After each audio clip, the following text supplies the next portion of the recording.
in the end zone. All right, so here we go. Now, Kim Coulter, by the way, Paul, you're right. Leach beat A&M 10 consecutive times. There you go. Yeah. Here is Paul Catalina's rankings, 1 through 16, preseason ranking. And again, do not, my God, I'm begging you, do not gamble based on our predictions. No. On this. And this is really hard to do. This is, I want to say, about 5 drafts of this.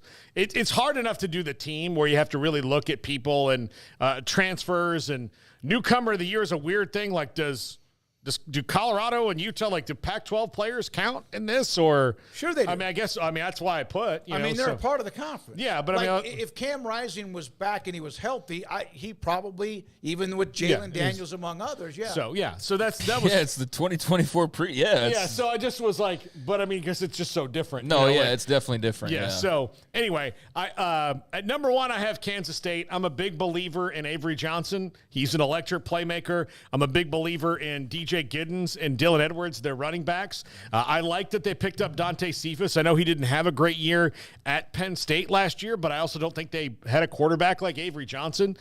Their biggest struggle is going to be replacing some really good offensive linemen, but that's not really been a thing for them. It's just kind of, they just, go into the assembly line and get a couple more, and they coach them up so well. Chris Kleiman is an offensive line coach at heart, so I think that helps.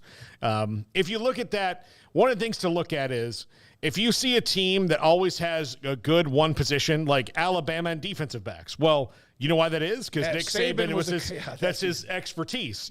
So Dave Aranda always had good defensive backs. That's kind of his expertise. So that's why I have Kansas State at 1. I have Utah at 2, and Kansas at 3, and Oklahoma State at 4. And these top 4, to me, are the closest and most interchangeable of the entire thing, because there is going to be, especially with Kansas and Kansas State, a big game that's going to swing that. If Jalen Daniels is healthy the whole year, then that's probably going to change a lot of things. I have Arizona at 5th because I like their quarterback and I like what they're doing, but I need to see them in the conference to make me think they're a legit contender. Love KJ Jefferson to UCF. That's why I put them at 6. I love what they've got on offense. I think they'll be better on defense. Iowa State, Virginia Tech, and Texas Tech, or West Virginia and Texas Tech. Actually, this 6 to 9 here, I think they're all going to about have the same record. I really do. And so it may be like all bowl eligible, all really good. And then this is my probably bowl eligible and maybe even better, but I just need to see it. And it's TCU, Baylor, and Houston, and Colorado. Like, I think they're probably all going to be bowl eligible, but I got to see it. I got to see it to make me buy in on these things. And TCU, the best of those, obviously, but these are very fresh rosters all the way around, and I got to see them together and do it. And then the 3 at the bottom, Arizona State, BYU, Cincinnati, just so many unknowns when it comes to those 3 in particular. I think Arizona State will probably uptick a little bit from last year, but I don't think that they are quite ready to go. But Kenny Dillingham's a really good coach, and he'll probably get a couple of shocker wins out of that. But BYU and Cincinnati, they all kind of fall in that category of I just don't know what they're going to look like at all. On Avery Johnson, let's go back to who a lot of people have picked at number 1, or at least will be competing for the conference title. He's dynamic. He had monster games. He didn't play a lot, but he took Will Howard's position, who now might be the starting quarterback at Ohio State. Are we sure he can throw the ball when he has to? I'm confident that he will. Me. Craig, I don't know how you feel about that. Yeah, I mean, we don't know that, right? Fairly confident, yeah, but I don't know that he can go out there week after week and just toss it around if they eliminate the running game from him. But yeah, he seems to have the tools necessary to be able to be a pretty effective passer. But yeah, I think that there is a lot of just assumptions going on with him as well. To your point, like, hey, he looked really good at times last year. Let's just go ahead and bump him up a notch and assume that he's going to be like all Big 12 now. Whereas I don't think that's necessarily the case, especially if you're dealing with issues on the line. Having a mobile guy like him is certainly a benefit, but that could also have an effect on the fact that he's having to run around a little bit more than he did last year. So I don't know. I think he's just – I think you love the talent that he has, the natural talent, the leadership, things like that. I think it's also you love his head coach, and you love the running backs that are around him, and you just assume that the offensive line is going to be good enough and the rest of the team around him is going to be good enough. But, yeah, there are some assumptions going on, I think, with Kansas State to some extent. Right. But that's all based on the faith that you have in Chris Kleiman to have gone out and replaced the guys that needed replacing and to have improved where they need to improve. So I think there's still a lot to prove for Avery Johnson, to your point. And he seemed like, again, the coaches see everything. They know. 14 of 31 was the biggest game he had. In the bowl game against North Carolina State in a win, threw for 178 yards and a couple of scores. But other than that, he never threw more than 10 passes and didn't play a lot. Again, he didn't start many games, so we don't really have the whole picture in front of him. But with Giddens and with Edwards and with Johnson almost in a three-headed running backs room, as you mentioned, Paul, they're fundamentally sound, but they do lose a lot of experience. Beebe, Leviston, among others, on the offensive line. Yeah, and I think their wide receivers need to break out a bit more this year, but that'll go hand in hand with, how well is Avery Johnson able to throw the football. I mean, that's a valid critique or thing to note, is that he hasn't had to go out there and throw for 300 yards and 3 touchdowns and win a game through the air necessarily yet. So that's what happens when you're a true freshman who's thrown into the fire and, having to basically take over the starting job late in the year, or you went out and took the starting job late in the year. So they're not worried enough about him as a passer to have just let, Will Howard walk out the door. But I do think that there is also a little bit of that surprise element of, like, the first few teams that play them, like, do you know what you're getting as far as Avery Johnson as a passer goes, and what does that attack look like? But, yeah, he's obviously exceptionally gifted, but he has a lot that he has not done yet, and we're all, I think, just, again, going back to that word assuming, we're just assuming that that's all going to translate the way that, him being able to run for touchdowns did, and that may not be the case, especially with an offensive line in flux. And if that's not the case, then that's more reason to throw gasoline on Utah and have them out in front or any other number of teams. But I think there's just a lot of faith, like I said, in Kleiman and his ability to kind of know what he has and put it all together. Well, Paul has him one. Utah number 2. Cam Rising, if you knew he was going to play all the games, would he put him up higher? Don't bump him only one more. No, if I would pick Utah number 1 if I knew Cam Rising was going to be Cam Rising. Okay. And that Cam Rising got hurt in large part because, like, this wasn't an injury of, like, he was just kind of randomly out there.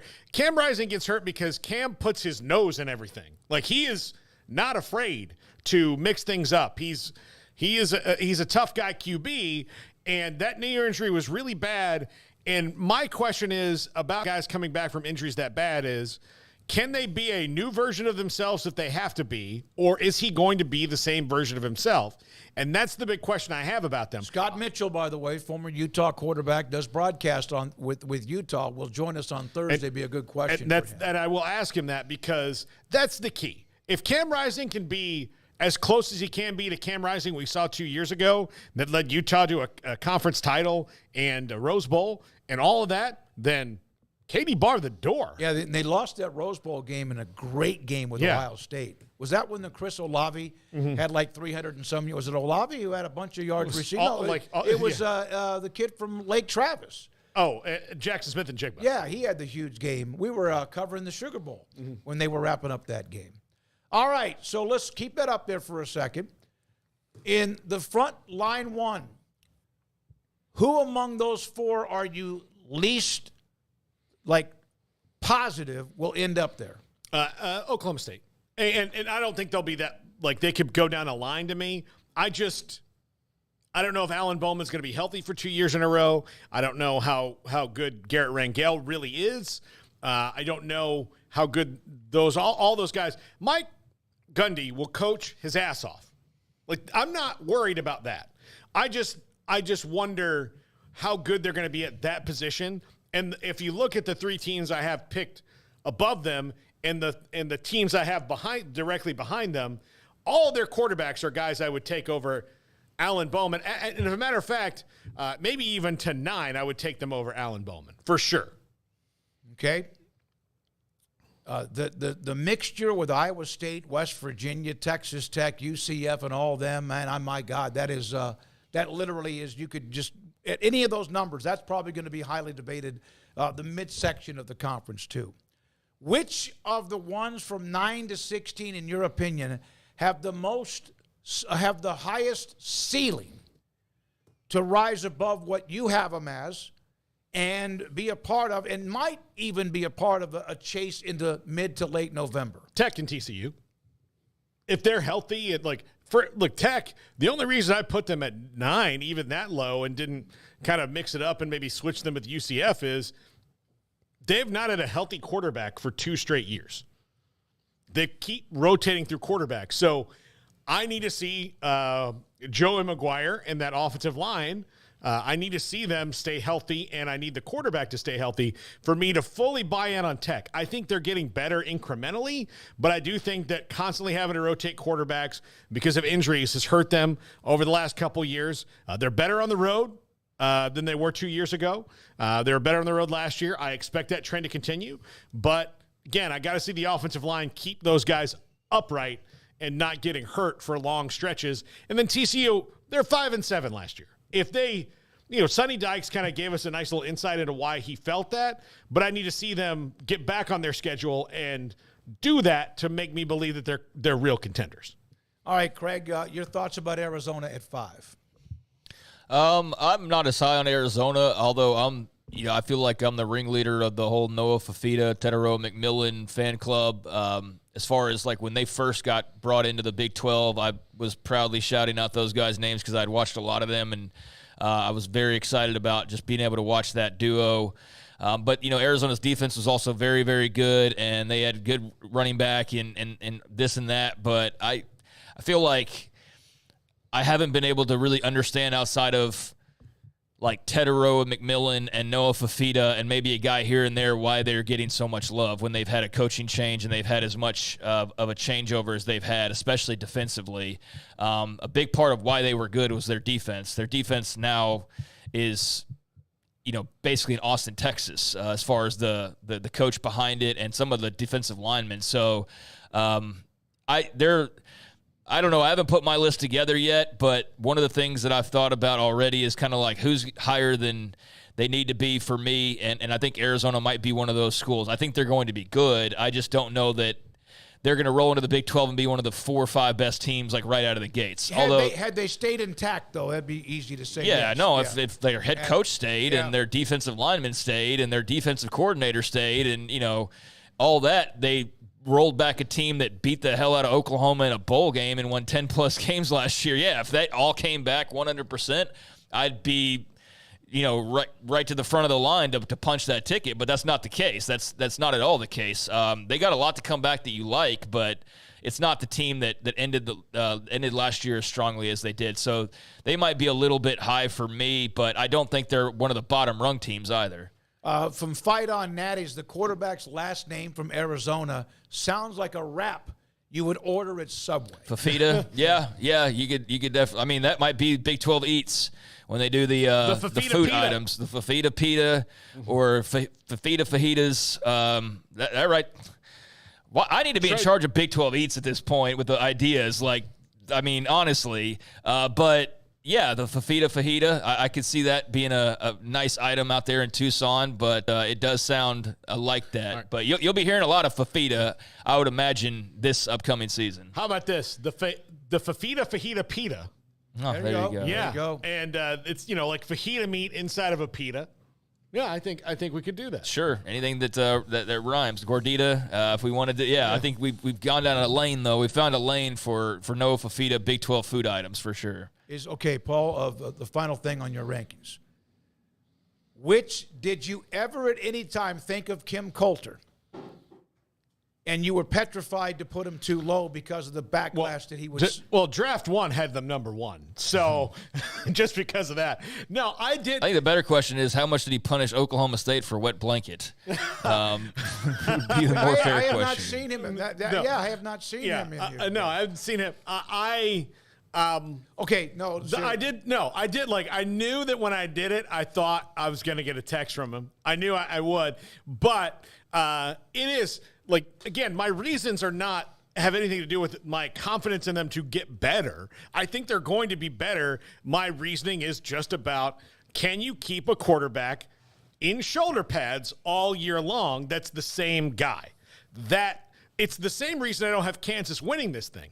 Honestly, because he's a senior and Avery Johnson is essentially, starting his first year, I would take Jalen Daniels to win this league hands down if I knew that he didn't have a chronic back problem. And I'm even maybe ranking them a little higher at 3, thinking he's going to be better. But, that's the reason. It's the reason I don't have Utah winning.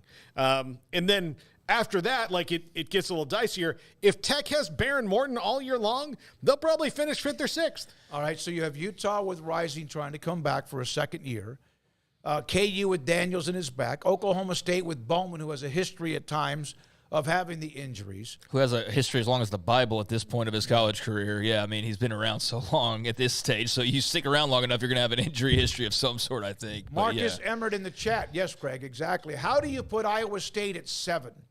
I think 4 to 7 are all about the same to me. And Iowa State has not put back-to-back years together in a while of being towards the top. So Wet Blanket has entered. Oh, see? Yeah, there he is. It's like Beetlejuice. Yeah. Paul, how do you have Oklahoma State at 4, but you have them hitting the under at 7.5 wins? Did I say that? I didn't say that. Okay. Oh, maybe I did early on. I said the question on that when we were talking about 7.5 wins was you asked one of those things of who would you bet to hit the under on this as opposed to the over. And I said Oklahoma State because of Bowman. I don't necessarily think that. I think that they'll be in the 8-9 win category. But again, I don't, do something 2 years in a row and I will believe in you a little bit more. The whole Big 12, as a matter of fact, I can do that for every team in this league right now. I think that there's an issue with that, though, is that, I understand where you're coming from, but the teams just change so drastically. Yeah. It's like, how do you – you can flip a switch, and the reason you flip it's not because you brought the same team back 2 years in a row. It's because your team's drastically different, whereas, there's just not builders anymore. We have the same guys for the last 3 years. Those days are almost – not even here anymore. Maybe for some select schools they are, but it is I used to do that too of they won 9 games last year. They bring everybody back. That sometimes can lead you down a road, returning production and things like that. But I don't think that's as much of a guarantee of you were bad last year, you're good last year. That translates to this year as much as it used to. It does, it can still, but I don't think it's as much as it used to. One of the things in college football to me is it's almost like you could see a team building over a year or two. Now, you could jump from one thing to the next, and it's hard. And it's hard, by the way, it's hard to do these rankings. Did you at any time, think about a fan base, not just Kim Coulter, because he's bigger than a fan base, or anybody else like Wet Blanket, who, again, Wet Blanket joined the chat. Did you at any time think about the rankings and go, oh, that fan base is going to be on my you-know-what? Yeah, no, I knew. I did it because they asked to do it. This is really, really hard to do.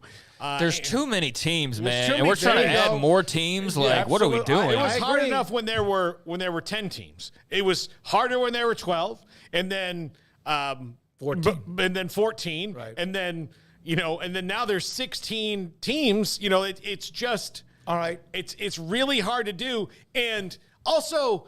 I don't know if I would get caught up. I would more get caught up in the tiers than the actual place because there's 16 teams. The schedules are so different across the board that, the difference between 2 and 6 may be a game for all of them. Oh, I think the difference. No, I agree. If I'm telling you that Utah is going to be second, I might be telling you that Utah could be 10-2 or 9-3, and UCF could be 8-4, all those other teams could be 8-4. Would either one of you be I'm not talking surprised, but either one of you be completely surprised if either K-State or Utah, one of the two, don't play for the Big 12 title? I wouldn't either. I would not be I would only be shocked if these rankings happened in reverse. That's it. Yeah. That's the only thing that would shock me. But if you want to take 1 through 10 and say there's going to be a massive shuffle there, then Yeah, I would believe that.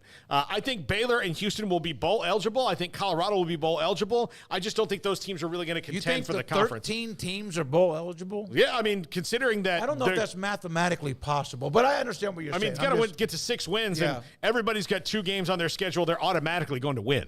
So then you're only trying to find four games. So, yeah, I think so. I mean, and look, when you think about 13 teams bowl eligible, I mean, that's only like a fifth of the teams you need to finish out bowls. Everybody better win all of their conference games, non-conference games. But I mean, I think they all have potential to be eligible. That's to say, and there's probably somebody up there in the list that I say is going to be really good. That's not going to be bowl eligible because tragedy has befallen them. Here's one of the things I'll say, and you saw my numbers, and I don't think ours differ very much based on what we'll release tomorrow. And we'll do that tomorrow at some particular time. Yeah, it's a crazy league, man. It's you don't look at any of those names, any of those logos, and go, wait, how are they have? Which you did, and you had Oklahoma run the conference for a long, long time. Then Texas, of course, had a lot of disappointment over 8 to 10 years until finally they got on track and had the great run that they had last year. And even then, Kansas State was right on the doorstep in that game in Austin, which was a great comeback. But they didn't finish it off. And even then, Texas still might have won the Big 12 title with whoever they played if they got to that point in the championship game. All right, Craig, you have something else to add?